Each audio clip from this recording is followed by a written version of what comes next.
So the device in my hand is the remote of a car stereo. The model is Sony RMS 211, and in this video we discuss how to change the battery of this car stereo's remote. So for doing this you can see on the back side here. If you look clearly, you can see this portion here. You must using your finger, you must press this. You can see this like this. You must simply using your finger, you can simply move your finger like this. So simply move your finger like this. So put your nail, and after that you can simply move like this.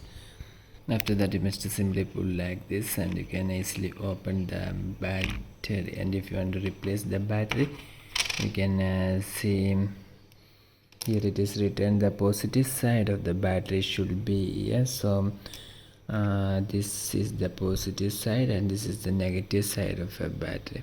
So you must insert the positive side like this, and after that you can simply insert like this, and after that you can insert this and close like this. This video. See you for more videos. Subscribe. Thank you.